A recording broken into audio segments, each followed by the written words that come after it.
Is it possible to be the same person you were 1 year ago?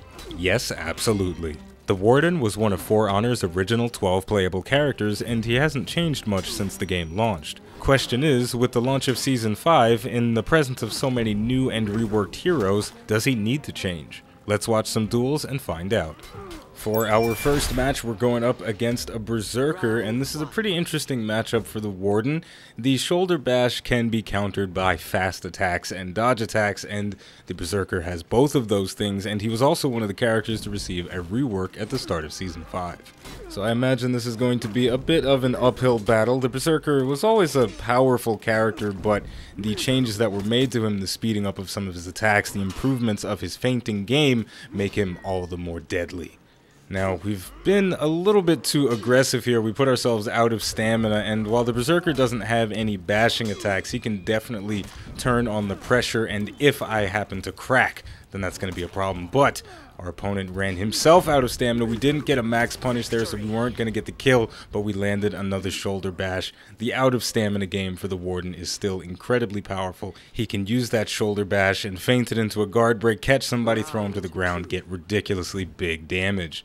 So far, things are looking okay, but a lot of people nowadays, they argue that the shoulder bash is super easy to react to. The Warden's mix-up is not powerful at all, but I still fall for it all the time, and so far the guy that we're fighting, he's fallen for it a couple of times. Right there, he back-dodged out of the way and retaliated, but he ran himself out of stamina because of his zone attack. We parried the final hit, and that time we did get the maximum punish, going for the fully charged shoulder bash, but it is going to be dodged, and we're going to take some severe punishment for it. We're on our last segment of health. There's nothing we can do to regenerate that except get an execution, so hopefully we let that heavy attack fly and do just that.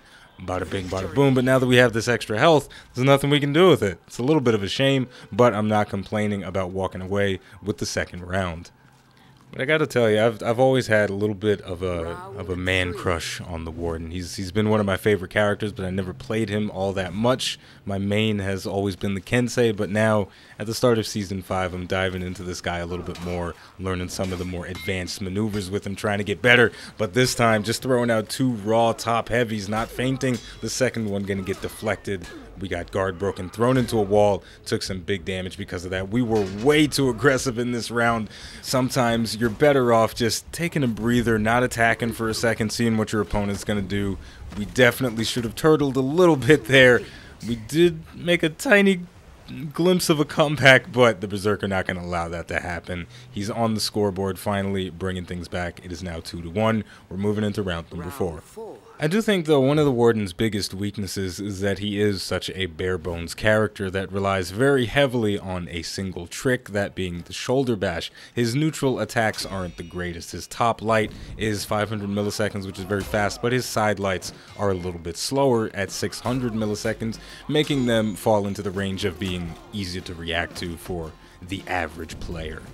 This round is looking pretty even for both parties involved. The Berserker throwing out a top heavy while out of stamina, going to get guard broken and kicked to the floor. That may have worked if I wasn't as quick to react with that guard break. But speaking of guard breaks, getting grabbed straight out of neutral, and it's not going to be over just yet. The max punish not going to come out.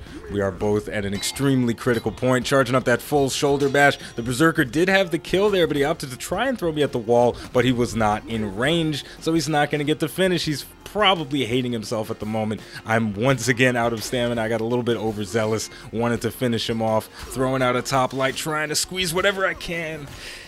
And we saw that zone come out very, very briefly, but it just wasn't quick enough to connect. Very unfortunate. The score has been tied up, ladies and gentlemen, but mostly gentlemen. It's 2-2. Let's see if we can make some magic happen here. Now, over the course of this match, we've been doing a great job of mixing up our shoulder bashes between guard breaks, between standard shoulder bashes and the fully charged version. So hopefully we continue to do that and maybe catch our opponent off guard. Throwing out a side heavy that looked like it was a parry attempt on the dodge attack that just wasn't in reach, but we let the heavy fly and it connected. Sometimes it's a good idea to just throw caution to the wind, just like the Berserker did right there with his top heavy unblockable. He let that thing fly, and I let it hit me right in the face. Landed a fully charged shoulder bash, but my timing was a bit off, so I did not get the top heavy that was guaranteed. Afterwards, we had a guard break while he was out of stamina, didn't throw him to the ground, and it looks like we got a little bit lucky there. Can't tell if that was a weird connection thing. Maybe he attempted to parry, but we did get a heavy attack and finish him off. So I'm going to say the round goes to us, and we won. It almost feels like a little bit of a winning on a technicality kind of thing, but I'm going to take it nonetheless. I think we showed that we were more than capable of doing good things, so you know what? I'm going to accept that victory, and we're going to move on to another match. This time, we're going up against an Orochi, another assassin character, but I've always found this to be one of the more fascinating matchups for the Warden, because both of these characters excel in the top guard, with the Orochi's top guard being more offensive, and the Warden's having a mix of offense and defense because of the superior block property on the light attack startups and the crushing counter-strike ability. So far, though, the Orochi is whiff punishing us with Storm Rush, and that's going to be a problem if we keep getting hit with those. That one is going to get blocked. Throwing out a zone attack, that might have been a great prediction, great read on the Orochi's part. He went right into a Storm Rush as we were throwing that attack out. This time, though, we landed the shoulder bash, changed into a guard break, got the knockdown on the top heavy. Oof, unfortunately, the Orochi's zone attack going to come out just a smidge faster than the top light we were trying to throw. That's very unfortunate. It's going to be a quick end to round number 1. The score is now 0-1 in favor of the Orochi. Let's see if we can make some better things happen. We didn't get too much work done with the shoulder bash. We did get that one cancel into a guard break. But again, it is a tricky maneuver to do. We're getting punished very heavily by that Storm Rush. We've got to start feinting our heavy attacks a bit more often to try and punish that. We landed a crushing counter-strike on the light attack from the Orochi. Our shoulder bash going to get canceled out by a zone attack. But that did put him out of stamina. Unfortunately, doesn't look like we're going to get any big punishment. We're back in a relatively neutral position, throwing out the shoulder bash, and it's going to get punished by a dodge attack.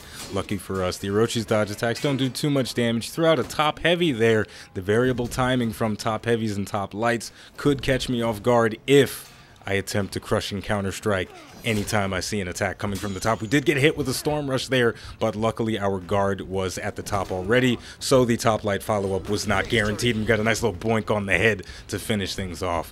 Wiping a little bit of sweat off the brow there. That match could have gone, or that round rather, could have gone either way. Both players are now on the scoreboard. We're seeing a healthy back and forth, and that's definitely what you like to see in For Honor. It's never fun to be completely outclassed. It's not fun to play that way. It's not fun to watch either. We tried to feint a shoulder bash there, but got caught with a guard break. We're getting a little bit punished, but the Orochi, using his Storm Rush feint a little bit too much, got boinked on the head.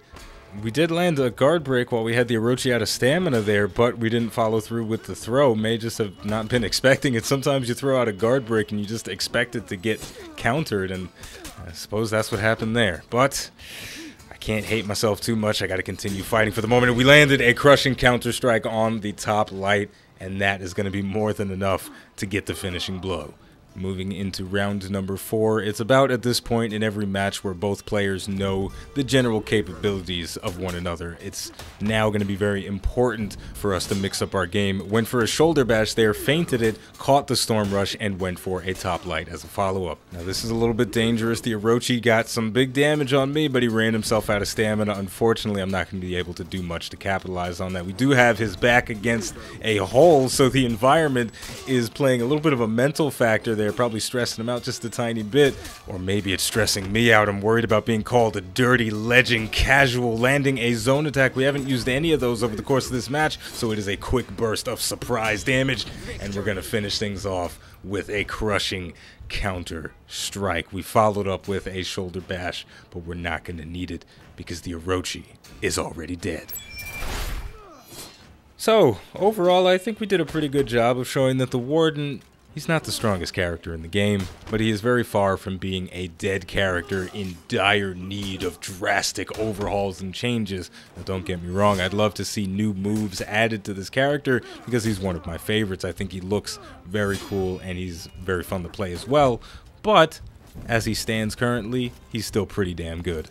The Warden has a very bare-bones moveset, but it's one that if you manipulate it correctly, if you use your shoulder bash as a mind game over the course of a match, Your opponent will never know if you're going for that bash, going for that guard break, or going for that fully charged attack to follow up with the top heavy. But I guess if you're fighting a truly high-level opponent, they'll know how to react perfectly to everything you do at every instance, and they'll never make a mistake. So maybe the Warden is the worst character in the game. I don't know.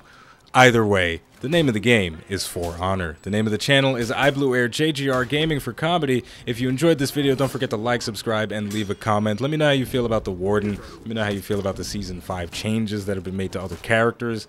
And if your favorite character got some much needed love. Or you could just say, what's up? Thank you for watching, and I'll see you next time.